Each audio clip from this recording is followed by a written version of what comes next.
Selamat malam, Assalamualaikum warahmatullahi wabarakatuh. Kali ini saya dengan Mas Satrio akan mempresentasikan tentang tugas sistem informasi manajemen.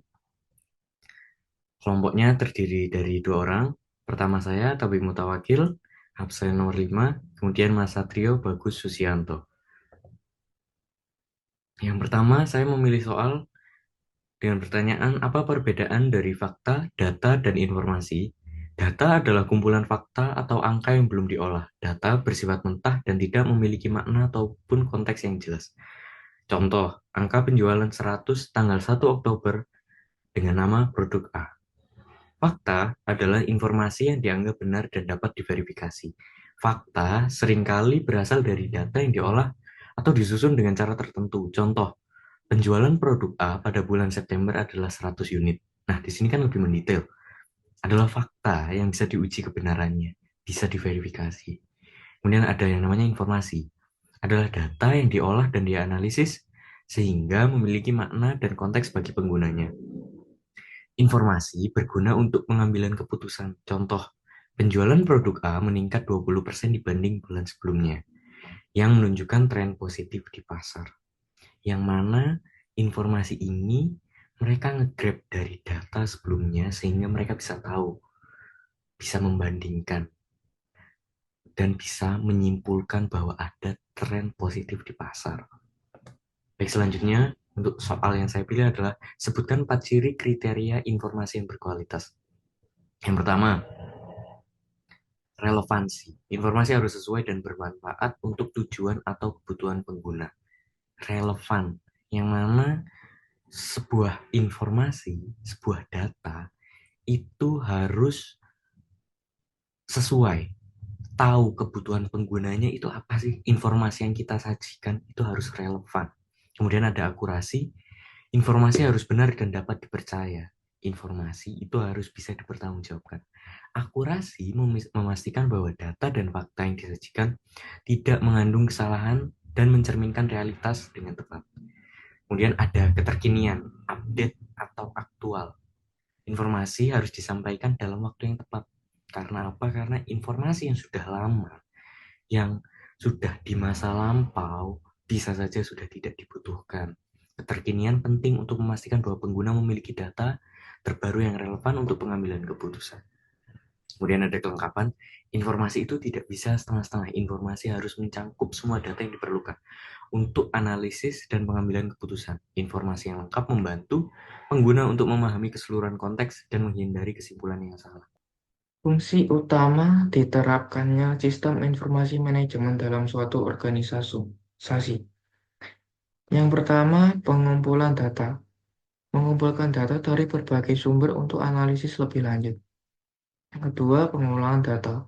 Mengubah data mentah menjadi informasi yang berguna melalui proses analisis. Yang ketiga, penyimpanan informasi.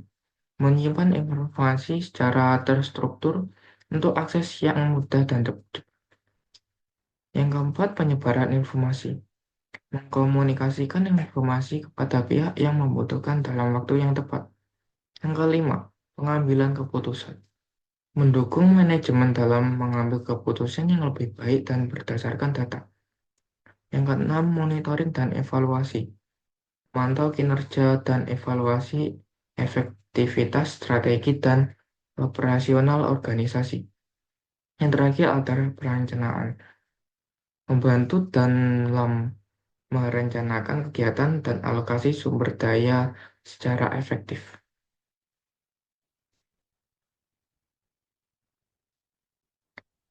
Yang termasuk karakteristik dari sistem informasi manajemen. Yang pertama, integrasi. Menggabungkan data dan informasi dari berbagai sumber untuk memberikan pandangan menyeluruh. Yang kedua, real time. Menyediakan informasi terkini untuk mendukung pengambilan keputusan yang cepat. Yang ketiga, fleksibilitas. Dapat disesuaikan dengan kebutuhan organisasi dan perubahan lingkungan. Yang keempat, keamanan. Menjaga data dari akses yang tidak sah dan menjaga kerahasiaan informasi. Yang kelima, user friendly. antarmuka yang mudah digunakan untuk memfasilitasi pengguna dalam mengakses informasi. Yang keenam, akurasi. Menyediakan informasi yang tepat dan dapat diandalkan untuk pengambilan keputusan. Yang tujuh, komprehensif. Menyajikan informasi yang lengkap untuk mendukung analisis mendalam. Yang terakhir adalah bagaimana sebuah sistem informasi manajemen dapat digunakan sebagai pengambilan keputusan. Yang pertama, analisis data. Mengolah dan menganalisis data untuk mengidentifikasi tren, pola, dan anomali yang membantu dalam pengambilan keputusan. Yang kedua adalah laporan dan dashboard. Menyediakan laporan dan visualisasi yang ringkas dan informatif memungkinkan manajer untuk memahami informasi dengan cepat. Yang ketiga, simulasi dan peramalan. Menggunakan model simulasi untuk memprediksi hasil dari berbagai opsi keputusan, bantu dalam merencanakan strategi. Yang keempat, pengambilan keputusan berbasis data. Menyediakan informasi yang relevan dan akurat yang memungkinkan keputusan diambil berdasarkan fakta dan analisis, bukan hanya intuisi. Yang kelima, akses informasi yang mudah, memungkinkan akses cepat dan mudah ke informasi yang diperlukan, sehingga keputusan dapat diambil secara tepat. Yang terakhir adalah monitoring kinerja, memfasilitasi pemantauan kinerja organisasi secara real-time, sehingga manajer dapat segera melakukan penyesuaian jika diperlukan.